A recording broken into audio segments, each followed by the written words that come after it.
Hey y'all, hey, you are watching and listening to Lex Between the Lines, where I am your host, Lex. For the most part, I try to stay in between the lines, but today I'm gonna go ahead and give you some trigger warnings because the books that we're gonna be talking about and the author that we have here today, I have a lot of questions. And I already know. Oh my God, I'm so ready to get into it. I'm just gonna let her introduce herself, and then we're gonna dive right on in. Hello, everyone. My name is Geletta Shavers. I am a mental health therapist and I am an author. I have been writing since I was a little girl. Writing has always been a way for me to escape. Um, Maybe things that were not so good in my life, but also maybe like fairy tales, but not the fairy tales usually little, not like the Cinderella fairy tales, but but um but yes, and I love to read. I've always loved to read thrillers and just dark stories ever since I was a little girl. And I'm just so glad to be here with Lex and you all, and let's just have a good time today. Yeah, I'm glad to have you. And look, because I was going to get to it, but since you introduced it, since you said your mental health, honey, I was going to ask you who couch do you be on, but it seems like the people be on your couch, ma'am. They do. They do. And of course, yes, I have been in therapy before. I believe everyone needs therapy, especially mental health professionals.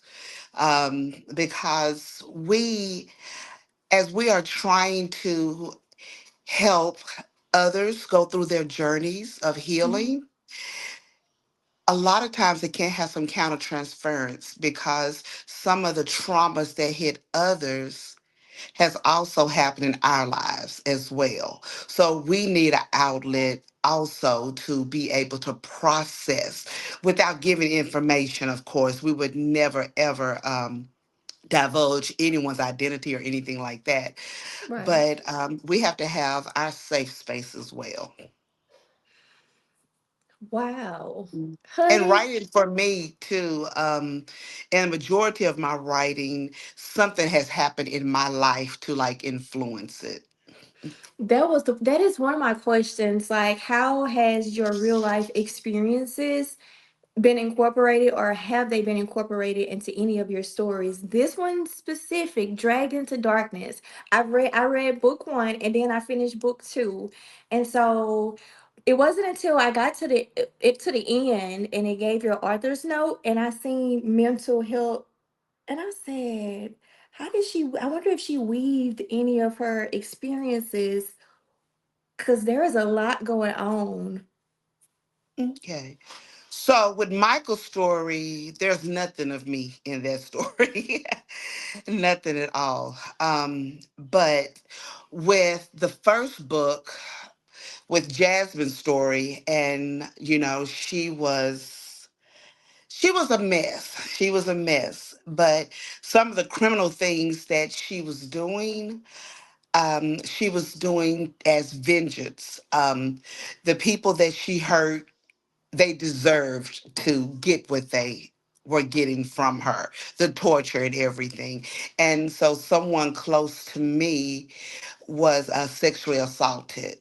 And when I was writing that story, of course, I do not want to trigger anyone. So there's not a sexual assault in the story at all. It just mentions that her dad was hurting, a little Hmm. girl.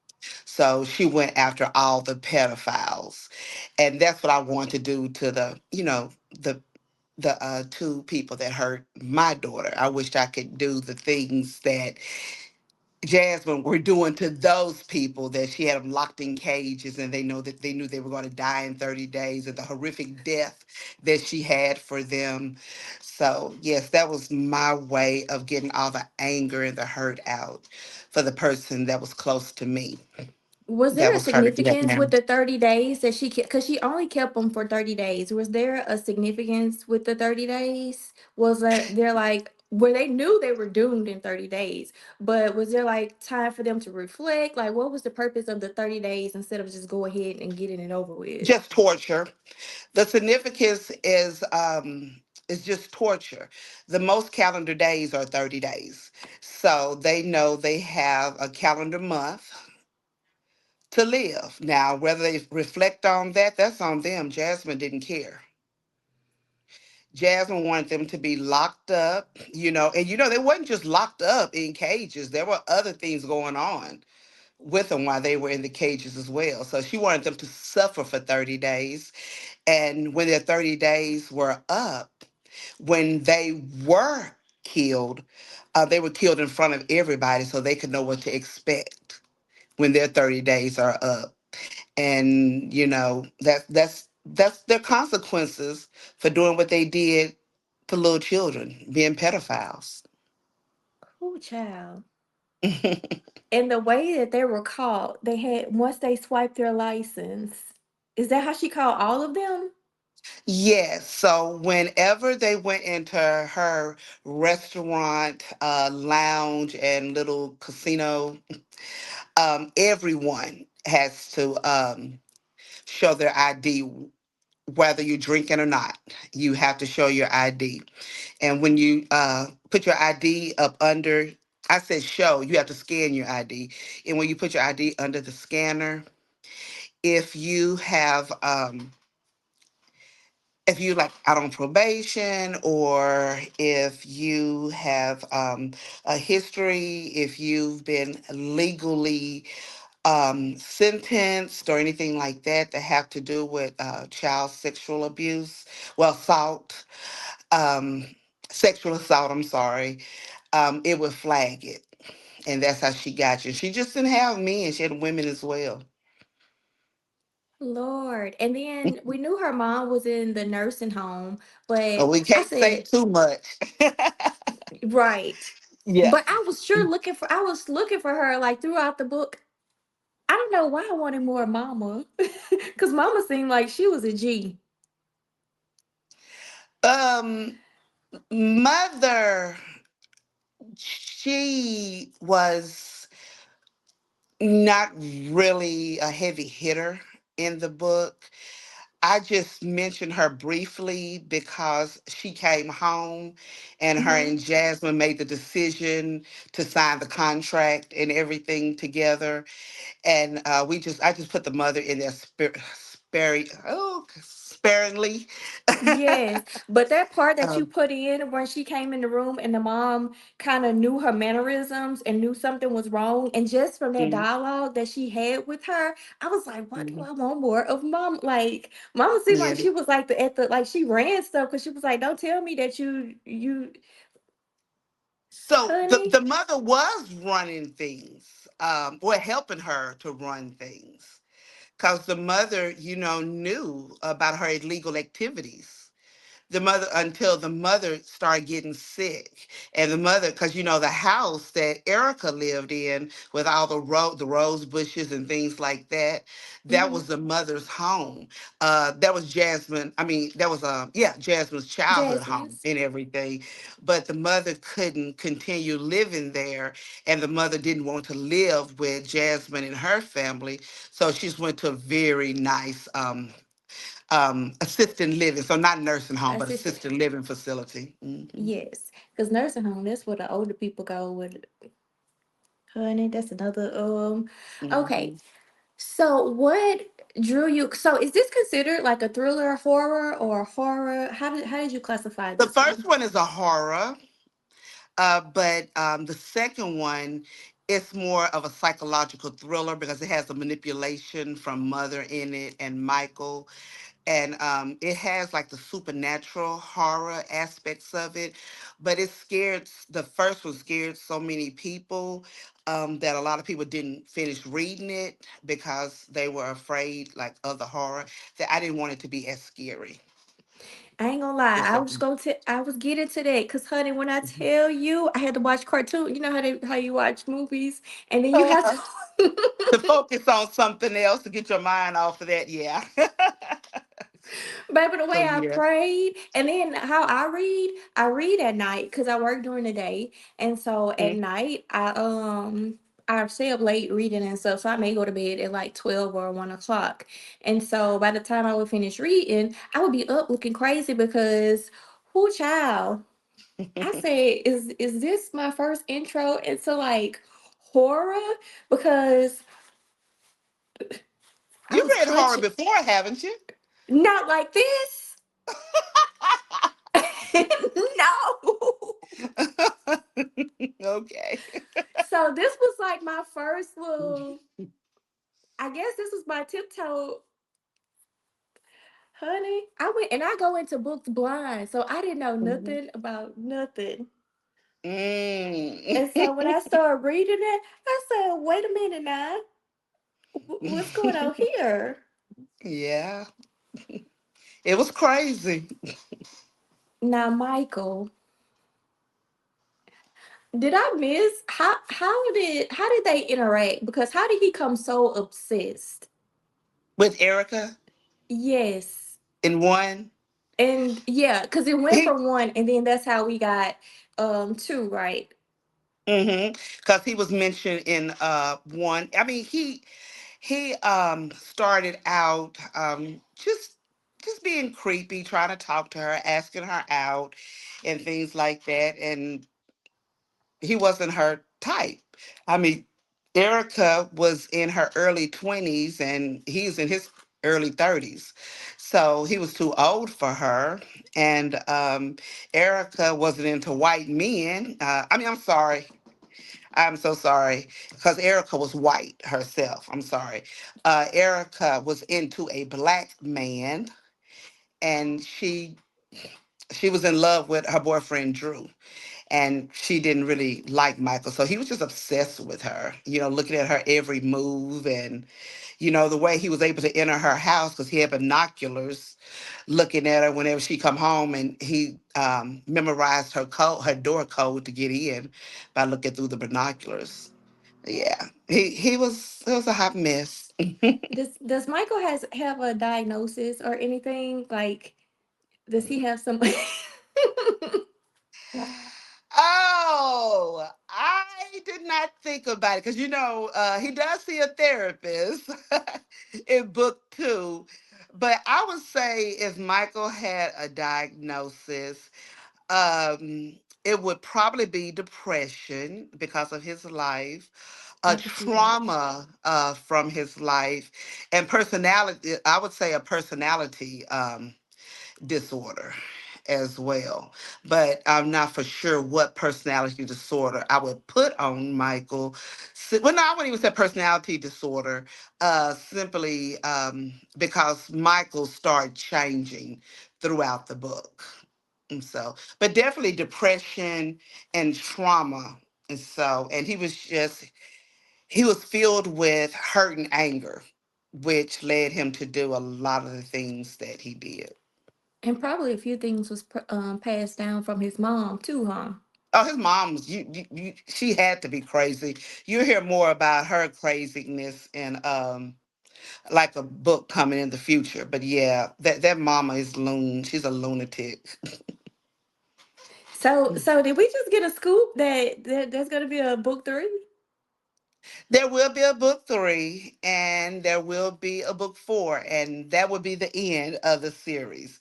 So you'll get the origin of how Joe Evil became a demon. He didn't start out as a demon. He was a young, handsome man in everything, but he did someone wrong and she cursed him. You'd have to be careful who you mess with. She cursed And him. I said, and at one point I was like, Joe should have been a little bit scared of Michael because after that first reaction, it was like Michael wasn't as scared like he should have been like everybody else. I said Joe should have been scared that Michael was gonna take his spot. What in the world? Joe is a G. You know, a couple times Michael stood up to him, but Joe had to humble him really, really quick. So yeah. So toward the end, I think Michael still feared him some, but nothing to the point as in the beginning, because Michael would just shiver, pee on himself whenever Joe comes in the room. And then he had to when he put his foot down to try and fight back, especially. And then I said, a woman to make you do it, or make you get do something extra Hmm. with you, honey. You fall Hmm. in love, and you get a whiff of a good woman, they'll give you some balls of steel. That's right. That's right, Lexi. That's right. Cause I don't know what India did to Michael, but he even started like even with Mama putting her in her place. Hmm. And that was a long time coming, putting her in her place. But her name is pronounced Indaya. A lot of people say India. I love Zendaya. So I named this character Indaya. India. I'm glad you Hmm. said. Okay, Yeah, but that's everyone cute calls too. her India. Everyone India, calls her India, but it's Indaya. Hmm. honey. Yep. Zendaya, India. Where? I'm trying to think. The aunt Kelly. Hmm. Where did she get her money from? I'm trying to figure. I'm So that actually, I'm going to go back and I'm going to add that to the story to put a little paragraph in it because in okay. my head it just didn't get to the book. The aunt, she got her money from, she's a retired physical therapist, Mm-hmm. but she was married at one point in time, and she got her money, lots of money from when her husband passed away. So the money was starting to run dry. And of course, with Michael winning the Powerball, it made the news and everything. So when he moved, and she was already on the penthouse floor, so she had money. And when he moved there, she just brought her money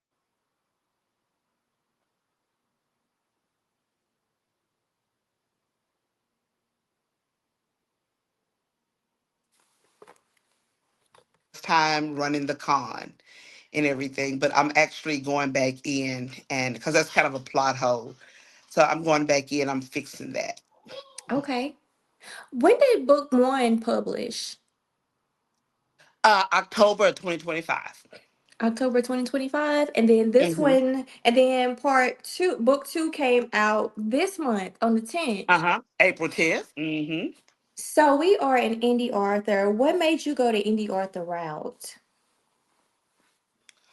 Um, well, honestly, I never thought of traditional publishing because I'm very busy as a mental health therapist. Hmm. So I'm not trying to get an agent and all that. And plus, my writing is my writing. I don't want to have to change anything, to meet the needs of others. I try to respect everyone, every culture, because as a therapist, as a social worker, we want to respect, understand, and respect, even if we don't agree with. We Right. respect everyone. I don't want anyone turning my words around or telling me I can't write this or that. So I would like to be a well known author, but I don't have to be in the traditional publishing arena for that. I can be um, well known as an indie author like Tanisha Stewart, like Octavia Grant, and still be able to keep my words and my meanings and not have to change it for no one. I know that's right. What has been your biggest lesson or on your journey, Mm, or something that maybe you wish you had known before you started or along the way? well, honestly, it's just who to trust. My first novel, The Inheritance of Amaya Montgomery, I had an editor who was retired, but who worked in the industry for years. And that editor did not do me justice. So I had to get the book re-edited. And so that was really difficult because there was money lost, and a few other things when it just comes to the logistics of starting, like with the website and different things like that. I didn't know anything about that part. So a couple of times I was kind of taken advantage of. So So when you did find your way or find the right people, how did you know or where did you know where to look for them? J.R. Mason, she had inboxed me.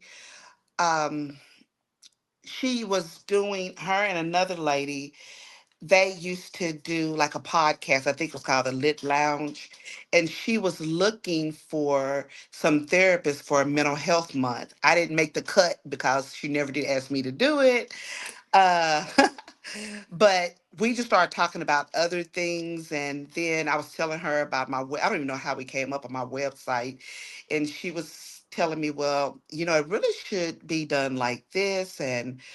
And when I went back to talk to the people about it, it was just that they were just not honorable. So I hired her to help me with like my book cover, because people that did the website did the book cover, but like the lady didn't have a hand on the book, like in the book cover. It was just other things that was going on, and so she helped me with that. And then she introduced me to other people in her inner circle. So Tanisha Stewart is my editor. J.R. Mason is my cover designer. She is my narrator for my audio books. And then just meeting other pen sisters that are uplifting and supportive, like she is, has helped a lot with my journey. So it's really important that you find the right community Hmm. to join and get into. Yes. And I would say that to any aspiring author, you can't do it on your own. It has to be a community. Yeah. Goodness. So when putting your ideas together for your books, did you have any community help or how did you develop these two book Dragged into Darkness? No, no community help. The second book, I was really nervous because the first book did so well. Um, and I did like the first four chapters, and then I stopped for like a couple of weeks. And then I went back to it, and I just had four different scenarios. And then they just were not working. So I would just scratch those. And then I put it down for 4 months. Now, the cover of Dragged into Darkness, Michael, was already completed before the book had got started. So yes, J.R. Mason had already made the cover. So she would ask me periodically how it was going. I'm like, okay, it's going. And then finally, I can't remember, she asked me a specific question about it. So I had to tell her the truth. Like, girl, I put that book down like it wasn't 4 months, it was 3 months. Girl, I put that book down 3 months ago. I said, because I just don't know where to go with it. And I told her I'm nervous. And I knew that the bullying aspect was going to be a part of it, Mm-hmm. but I really couldn't connect, the bullying and contract killing. And she was saying just focus more on the bullying. Don't have the bullying just being an afterthought. Focus more on the bullying. And that's what influenced him to be the contract killer, or to be the killer that he is. So I went back, and then I wrote the story when Michael was younger, and I added, how his mother was treating him. So I Mm-hmm. added that to it. And then how, in the scene when he was riding his bike and he waved at some of the children, and only one person like waved at him, and nobody else did, and no one offered to have him come play with them, so he just kept riding his bike. And then I built it up to what happened to him in elementary school, in middle school, in high school. So that was a big help when she told me to just focus more on the bullying instead of just saying he was bullied. So, and that's how I was able to develop the story. So you didn't use like any ARC or any beta readers or any alpha readers? Oh, I'm so sorry. Yes. Yes, yes, yes. I'm so sorry. That's the That's community you okay. meant. Yes, I had beta readers. I had three beta readers. Um, and they gave me great suggestions. One suggestion was to tell more of the story about how he was bullied. So before he killed everyone at the casino night, he went to everyone. He went to each one of them, letting them know this is one of the things that you did to me. Because Yes. she said she wanted to know what for the way he killed them, what did they do, when they were bullying him? What, after all these years, he still, trauma, unless his mother didn't take him to therapy, trauma just builds and builds inside of you. It's not just in your brain, it's in your body as well. And after all these years, he hadn't addressed that. So he's still enraged and hurt about it. So that's why he felt so good after he made these particular kills. So yes, the beta readers helped a lot. And the ARC readers, they do their reviews, and Hmm.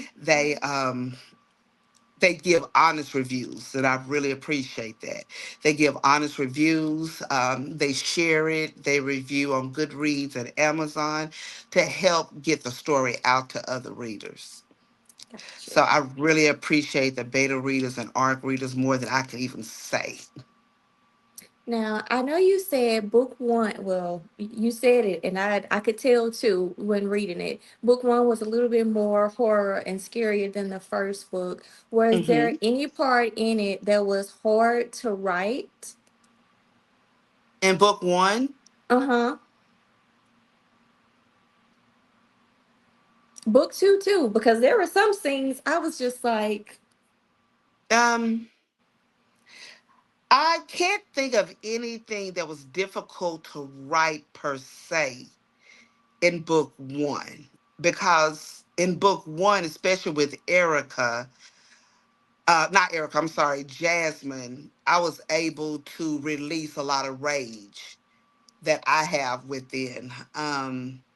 Book two was a little difficult, which I already told you the first part that was difficult, but another part was the people who did like the horror, they were wanting more horror, but I wanted to have some horror in it, but I didn't want it to scare people, and people put it down. 'Cause I know several friends couldn't finish it because it was like scary to them. scared.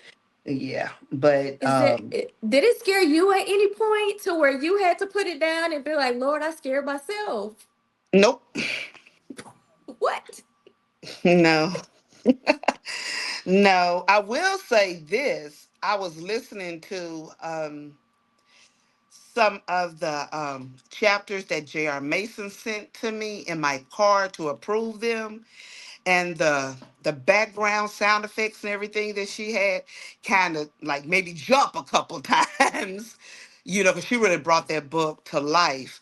But no, real life, because that can be real life. But yes, no, it's really difficult to really scare me. That's what I tell people in the interviews. um Ever since I was a little girl, I guess it's just the way my brain is. I know that it's creative art. I know that it's not real. But like, I don't really watch docu series anymore, Hmm. because those things scare me. you know, some movies that are based in real life stories, some of those scare me. But like this, Dragged into Darkness, is not based. It has a I want readers to understand that it does have a purpose, meaning, we can't run away from things that we've done. We need to be accountable. We take accountability, even if there's consequences that we are not going to like. We need to be accountable. There's no easy way out of anything. What's done in the darkness will always come to light. But no, yeah, She said, no. "Mm-mm." No, I I love want you to scary and know horror things. I love it. I I'm love it. I side love it. eyeing you. I am side eyeing you because she said, "Mm-mm." What? Mm-mm. No, And I've no. heard Arthur say that, you hear the characters talking to you, or they hear the characters' voice. How do you disconnect from these characters? Or like, I is this? Uh, I don't hear the character's voice. I'm different. When I'm writing, I stop for a second and I actually just see it play out. So I can hear them, I can see what they're doing, but they're not literally talking to me. So I guess I hadn't made it to that level yet. But I still have to disconnect. Like now, don't get me wrong.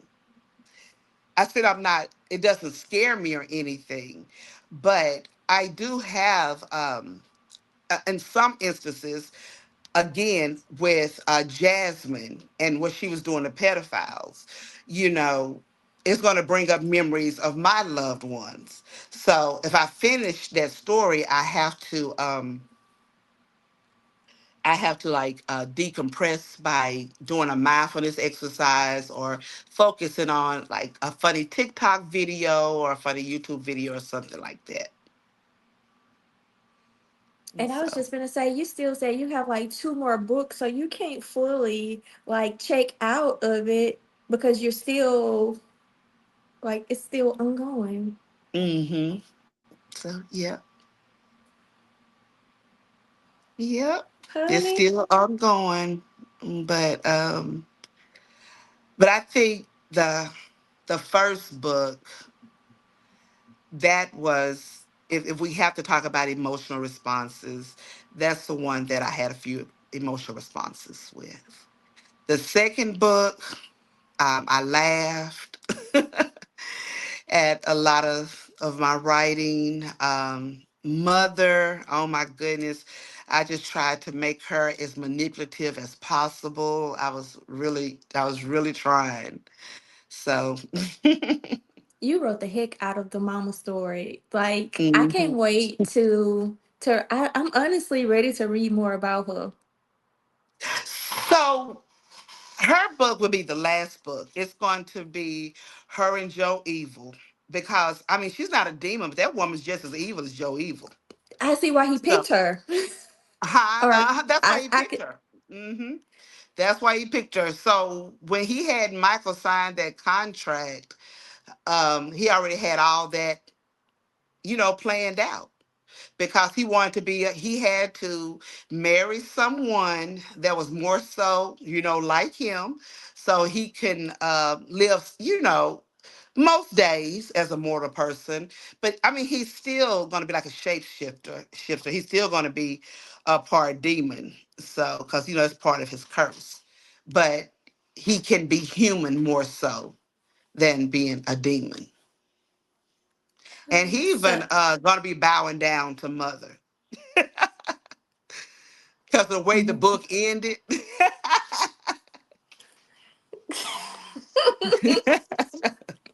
I feel Mother's not no like joke. she Mother's not. is Everyone was, not. not everyone, but a lot of people were saying this should. I had to go back and add some more scenes for Michael because everyone was saying this should be Dragged into Darkness Mother. And I feel so, like but I yeah, was she watching was somebody fun. mama in the end. I was like, wait a minute now. Like it was like you had to read it like this because I'm like, hold on, mama. Oh, she was fun to write. Now I was mad at her in the beginning when the way she treated him and things Uh-huh. like that. So she was punished. She was punished for it. And who was these men that used to take mama underwear and stuff? Cause we ain't gonna skate by that. Take mama underwear? No, she was just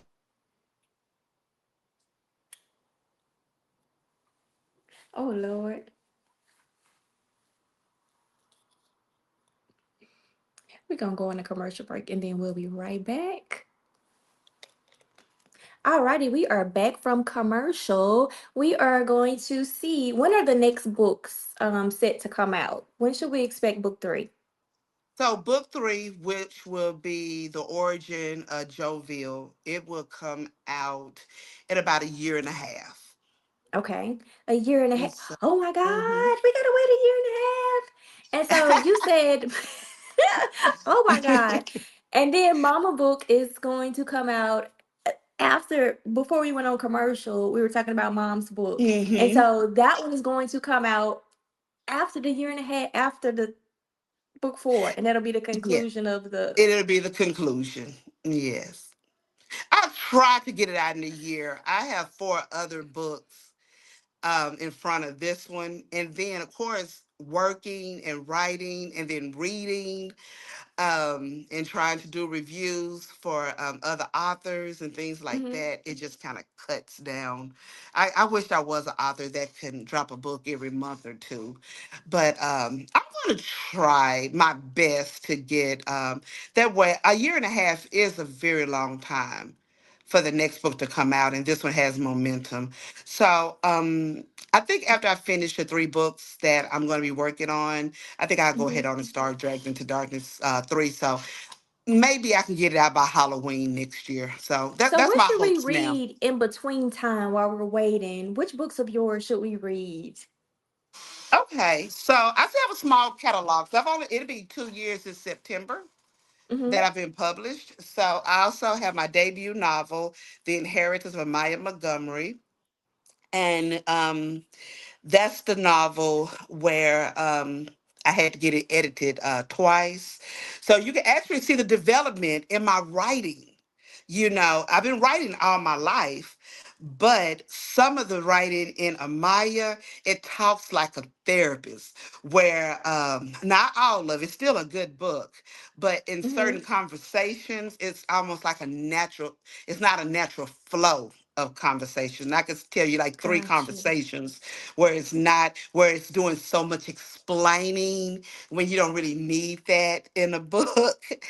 And but I put it in there. So I'm probably gonna go cut that out too at a later date. But I'm afraid to cut it off because we have the audio book as well. So, but The Inheritance of Maya Montgomery, I do have a short, spicy romance, and I'm working on the novella for this. The short, spicy romance is about Detective Nia Daniels, who goes undercover to take down this handsome drug dealer, Okay. big time drug dealer, and they end up falling for each other. So she ended up falling for him, and the next book that I'm writing about, it gives more character development for Eden. Why would she even fall for her target? And development about Damien.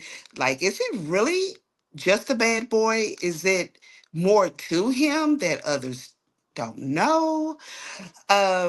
And then because it picks up from where the short story let off, because he goes to prison. Well, he goes to jail. He goes to jail. So you just get more of the book. Because the short story, it gives you a little bit about them, but it's more Mm-hmm. so about her trying to take him down, and it's more so about sex.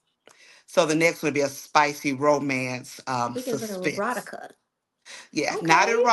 not Look, I erotica, was but like, look, I close. had got happy for a little second. Like, we getting a Yeah, little not erotic. You said, erotica, but close. not that. Yeah. She said, Hmm. eh. It's very, very, very spicy. Like four, Mhm. how many chili peppers? Because you know they be measuring it by the chili peppers. I would say 3.5 out of 5. Oh, that's spicy. Mm-hmm. Mm-hmm. Yeah. Mm-hmm. So let us know where we can follow you. Okay, so you can follow me on Facebook. It's Geletta Shavers. Last name Shav as in Victor ERS, Geletta Shavers. On Instagram, it is author underscore Geletta underscore 123. TikTok is at author Geletta Shavers. And also, my website is Geletta P, like P as in Paul, Mhm. GelettaPShavers.com. Miss Shaletta, I thank you for joining me today to tell us about your books, and we like to hear about your journey. And I can't wait because when you do book three, we're gonna bring you Hmm. back so we can talk about it. So I look forward to Okay. that. Okay. Can I tell you about another book that I'm working on too? You absolutely can. Okay, so it's going to be called The Black Castle as of right now. And it is a horror. And it is going to be about two couples who go on vacation. And once they get to, I don't know what country it's going to take place, but it's out of the United States. So they're going to have to Okay. travel to this country and they're paying for this vacation, but they know they're going to a castle, but they're not told where they're going. So they go to this castle. So no one know where they're going because they don't know where they're going. And they're going to be trapped into this black, they're going to be trapped in this black castle. It's gonna And be nothing's going to be haunting. what it seems. It's going to be a horror.